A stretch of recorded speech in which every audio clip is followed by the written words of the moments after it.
Muy buenas noches para todos aquellos que se hallen del otro lado de esta transmisión. Hoy es domingo 4 de abril del año 2021. Esta es la edición número 58 de Comentarios de lo Real. Corresponde al domingo en el que se termina la llamada Semana de Turismo, esa que la gente supone que es el lugar en el que realmente empieza el año en Uruguay, pero no, el año continúa siempre y vamos a ver cómo los temas de esta semana provienen de todo lo anterior y en semanas posteriores vamos a ver cómo los temas de esta semana se van muchos de ellos a prorrogar en cosas posteriores.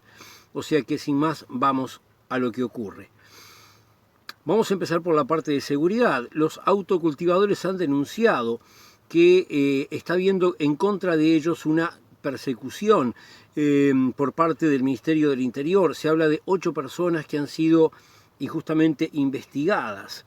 Tenemos también, por otro lado, que el Ministerio del Interior ha capturado en un vehículo 600 kilogramos de cocaína, cosa que está muy bien que lo capturen, que lo retengan, pero nada de gran narcotráfico. Sigue este gobierno apuntando a la pequeña escala.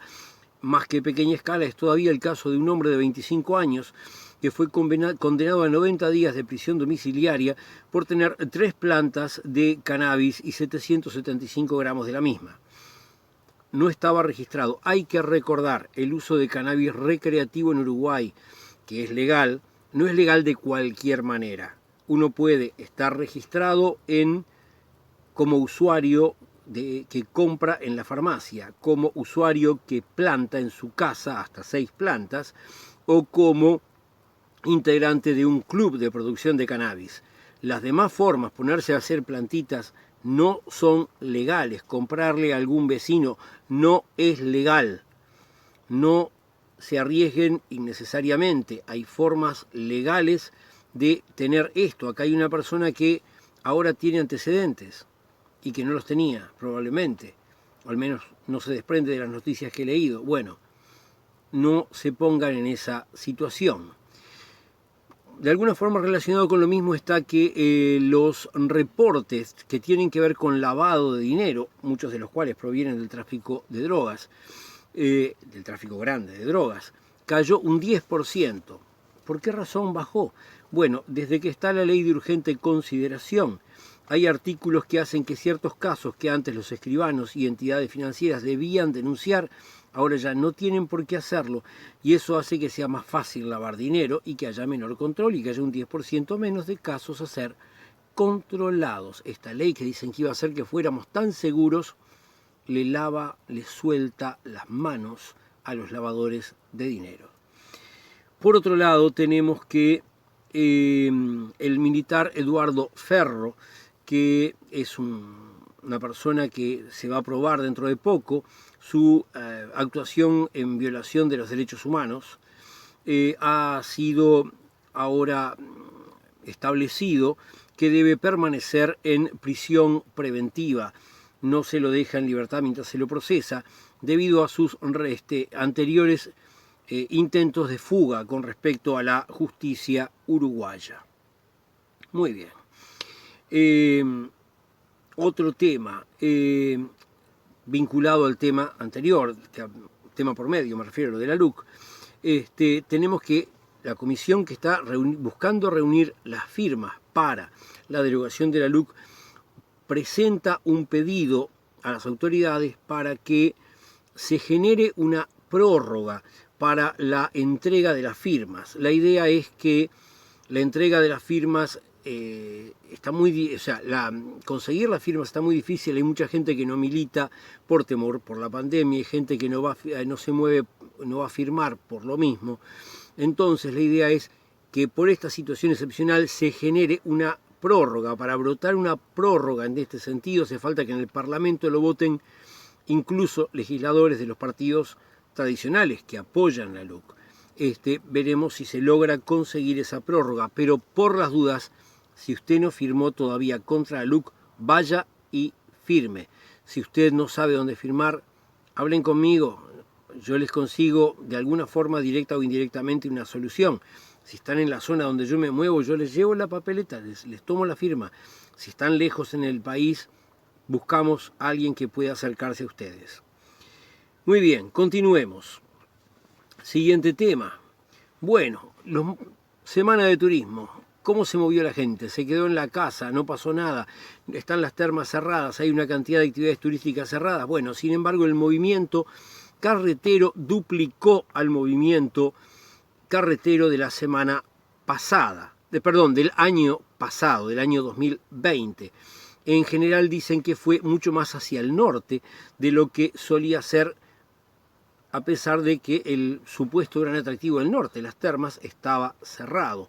Se ve que la gente ha encontrado otras formas de pasar bien, yo no sé cuáles serán, pero está bien, a mí me gusta que la gente pase bien y disfrute.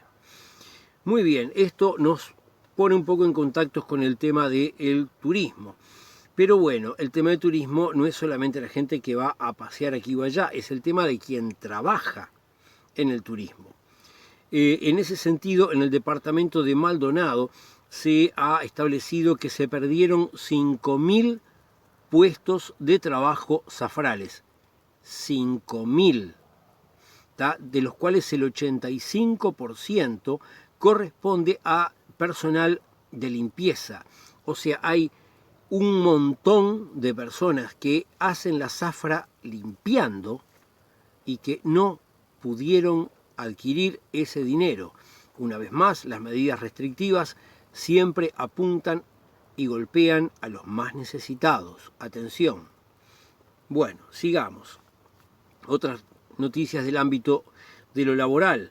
El sindicato de los trabajadores de los casinos y resort, también gente que trabaja en buena medida con el turismo del casino resort Enjoy, están pidiendo soluciones para los trabajadores, dado que los casinos privados han sido cerrados por causa de la pandemia.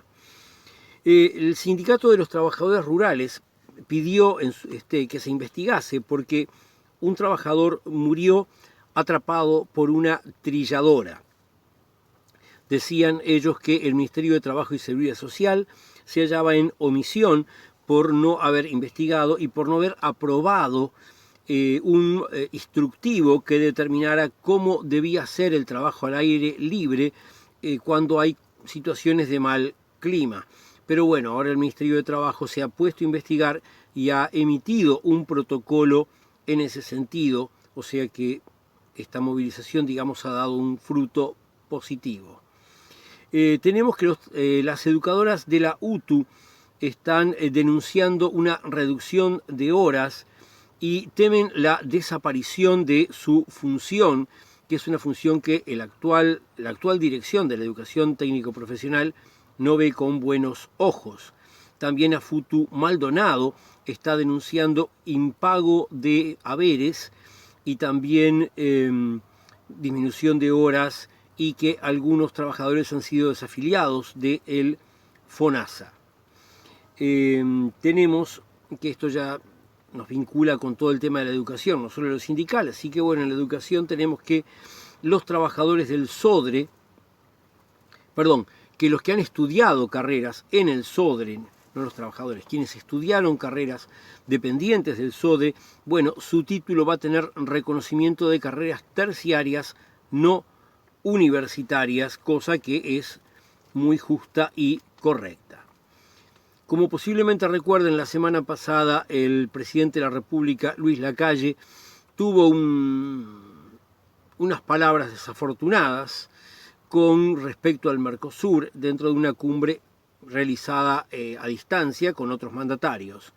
Pues bien, él dio ahora una entrevista televisiva para gente de la vecina orilla y dice que él terminó reafirmando toda su postura en contra del Mercosur. O sea, sigue sin entender que el Mercosur va más allá de lo comercial y que supone un destino histórico de integración regional. Pero bueno, ¿quiénes lo respaldan? Fíjense, lo respalda la ARU, la Asociación Rural del Uruguay, el gremio más reaccionario y tradicional de los latifundistas. También la Federación Rural, que es de los latifundistas un poco más chiquitos. Y también los gremios empresariales de la lechería. Todos ellos están apoyando al presidente, vale decir, todos los que son dueños del Uruguay están apoyando al presidente. Los trabajadores que se embromen, los trabajadores que comparten un destino histórico con los trabajadores de Brasil, de Argentina, de Paraguay, de Bolivia, de Venezuela. En fin, continuemos con otras noticias del momento.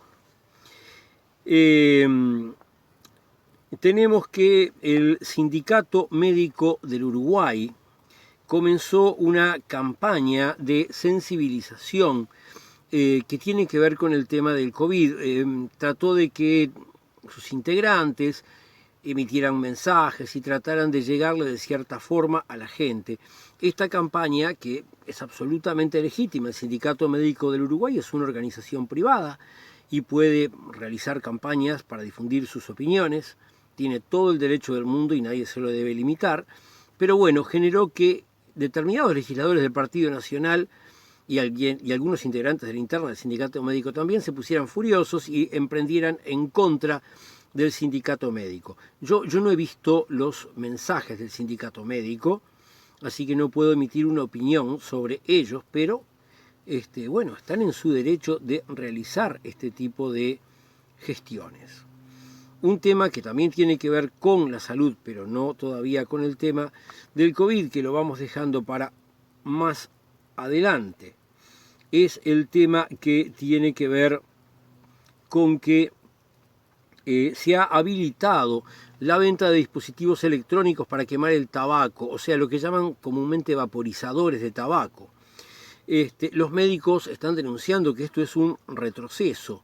También el Centro de Investigaciones para la Epidemia de Tabaquismo dice que esto pone en manifiesto que el presidente de la República es cercano a los industriales del tabaco. Una más, los dueños del Uruguay, los dueños del latifundio, los dueños de la tierra, los que tradicionalmente han sostenido el modelo extractivo, pero además ahora los dueños de las tabacaleras son cercanos a este presidente. Recordemos que tuvimos un presidente hasta hace poquito que defendía a los uruguayos y a su salud en contra de las tabacaleras. Bueno, la Intendencia de Montevideo, tratando de defender y en la situación, pidió al gobierno que derogue esa norma para intentar defender la ciudad de los uruguayos, la salud de los uruguayos. También la Intendencia de Montevideo ha creado un nuevo servicio que tiene que ver con atención a víctimas de violencia de género, que va a estar activo los 365 días del año y que va a funcionar unido a Comuna Mujer, ese desarrollo de atención social que tiene la Intendencia de la ciudad de Montevideo desde hace muchos años. En el resto del país, bueno, no afecta porque eso es solo de Montevideo. Hablando del resto del país, ahora sí, nos vamos a meter dentro del tema de lo que tiene que ver con el COVID. Y acá tenemos que el intendente del departamento de Canelones, departamento donde yo vivo y departamento que es el segundo más poblado del Uruguay, se preguntó, ¿por qué no vacunan todos los días? ¿Por qué vacunan de lunes a viernes? Bueno, lo cual nos lleva a preguntarnos, ¿cómo va la vacunación? Bueno, la vacunación va al día de hoy, según datos de la aplicación que tiene el gobierno y que nos da, entre otros datos, esa información, 717.787 personas vacunadas. Si partimos del supuesto de que en Uruguay, como dicen algunas proyecciones, hay en este momento 3,5 millones de habitantes, calculando los que nacen, los que se murieron, que ahora la gente vive más años y una cierta cantidad de inmigrantes que ha llegado al país en los últimos años, están hablando de 3,5 millones. Bueno, si es así, tenemos que hay un 20% de los uruguayos o de los residentes en Uruguay vacunados. Falta un 80%. Si estuvimos un mes para hacer un 20, son 5 meses. Pero como está la segunda dosis, son 6 meses más 15 días. O sea, 6 meses y medio hacia adelante, mitad de septiembre, para tener a todos los uruguayos vacunados y entonces poder apuntar a ver con más tranquilidad la pandemia. No hay caso. no hacen el trabajo los 7 días, trabajan de lunes a viernes. ¿Por qué? Me encantaría que alguien lo contestase. También hay nuevos vacunatorios que a partir de hoy, 3 de abril, van a estar funcionando, pero sigue siendo insuficiente la cantidad de vacunatorios y en algunas zonas llama muchísimo la atención que no se hayan habilitado aún vacunatorios. Los ediles del departamento de Canelones han manifestado públicamente su preocupación por lo lenta que está la vacunación en nuestro departamento, que es el departamento donde va más lenta la vacunación. Pero el tema dominante en la semana ha sido si estamos o no ante una situación de saturación de los centros de cuidado intensivos. Tenemos que, por un lado, han manifestado algunos que se está cerca de la saturación. Por ejemplo, Radi, uno de los científicos del grupo asesor científico honorario, dijo que se está cerca de la saturación. Uno de los sindicalistas de la Federación Uruguaya de Salud, el señor Bermúdez, dijo que incluso las camas que dice que está agregando el gobierno no son relevantes porque no hay personal para atender esas camas. ¿Se acuerdan que yo preguntaba? ¿Hay personal para atender esas camas? Porque el problema no es solamente tener las camas, hace falta tener el personal y personal capacitado. Bien, desde el gobierno se minimiza este problema, se dice, no, estamos todavía lejos, no es total el problema, pero, por ejemplo, también lo apoya esta postura la sociedad de intensivistas, los cuales, sin embargo, dicen que hay pocos recursos humanos, la falta de personal. El Ministerio de Salud Pública, de todas maneras, ha comenzado a brindar una escala de preferencia en atención, vale decir, si el día de mañana se haya saturado el CTI en el que están trabajando y le llegan más personas, a quién hay que dejar entrar al CTI y a quién hay que dejar afuera del CTI a riesgo de que muera. Desde un principio recordarán posiblemente que hablamos de que esta enfermedad es de baja mortalidad. El COVID no mata más que otras enfermedades, pero tiene un alto nivel de contagio, por lo cual si se contagia mucha gente va al CTI y entonces el día de mañana alguien que viene o por COVID o porque tuvo un accidente de tránsito, un coma diabético, un problema cardíaco, alguna de esas personas va a quedarse sin cama en el CTI. Ya estamos muy cerca de eso. Dispusimos de 1 año para evitar esto, 1 año para tener más camas de CTI, no acordarnos ahora, 1 año para capacitar personal, el gobierno no se enteró de que había que capacitar personal aparentemente, y tuvimos sobre todo meses para vacunar antes de marzo, porque este gobierno, no, queremos que la vacuna sea súper segura. Fíjense cómo se comenzó con vacunas en fase 2, en fase experimental, que se dieron en casi todos los países de Latinoamérica, y entonces cuánto más adelantados estaríamos ya en el proceso de vacunación si se hubiera empezado antes con las vacunas. En el sentido de todas estas cosas, el gobierno lo único que ha adelantado es que, bueno, ahora las clases no van a comenzar en la semana que viene, que empieza mañana, sino que hasta el 9 de abril, hasta el viernes, las clases presenciales están suspendidas y con eso parece que alcanzaría, siendo que tenemos que el 41% de los casos no se conoce cuál es su nexo epidemiológico. Vale decir que el 41% de los casos de la gente no se sabe de quién se contagiaron. Esto tiene muchas explicaciones, pero por favor no entremos en señalar al vecino de al lado, al almacenero, al conocido. No, acá hay una responsabilidad del gobierno. La gente ha aguantado lo más que ha podido. Una cuarentena, la palabra cuarentena viene de 40 días. Entonces la gente se queda 40 días. Es una cantidad difícil pero razonable. Vamos en más de 1 año. La gente necesita moverse. La gente sin recursos con este gobierno que no nos ha dado un suplemento económico, necesita trabajar y tener dinero. Y la gente se aburre, se embola, no soporta más, no quiere seguir viviendo de esta manera. Y entonces termina tirando la chancleta porque son seres humanos normales. Y no es posible pedirle tanto a la gente, porque la gente no lo va a cumplir. Es como una ingenuidad pretender que la gente siga cuidándose como se podían cuidar hace un año, en abril del año pasado. Bueno, para ir completando estos temas, en este momento, al día viernes, que es cuando yo llevo la cuenta de viernes a viernes en el CTI, habían 368 personas, vale decir, había un 56% más de personas en el CTI que los que habían el viernes anterior. Sin embargo, la cantidad de casos activos aparentemente ha bajado, pero como los laboratorios están teniendo problemas y muchas veces no pueden brindar los datos de los positivos inmediatamente a la fecha porque están saturados de trabajo, entonces tal vez eso no sea tan así, no podemos estar totalmente seguros. Cerrado tema COVID, nos queda un último tema de la semana muy chiquito en cuanto al largo, pero muy grave. La Asociación de la Prensa del Uruguay ha dicho que es muy preocupante el manejo con respecto a la prensa que tiene la senadora Graciela Bianchi. Graciela Bianchi es una senadora del Partido Blanco, es la tercera en la sucesión a la presidencia, vale decir, si algo le pasara al presidente y algo le pasara a la vicepresidente Argimón, Graciela Bianchi sería presidente de la República y todo el tiempo le está pegando a la prensa.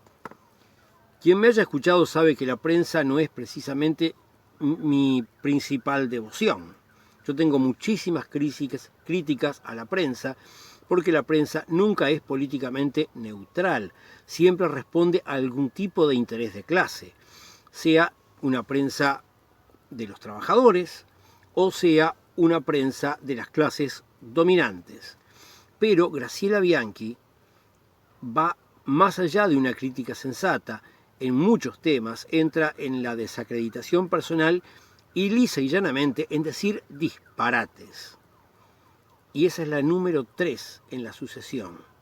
Por favor, que el presidente tenga mucha salud y que la vicepresidente tenga mucha salud y que lleguen hasta el final de su periodo y entonces sí que le puedan traspasar la autoridad a alguien del Frente Amplio y que Graciela Bianchi nunca sea presidente de la República.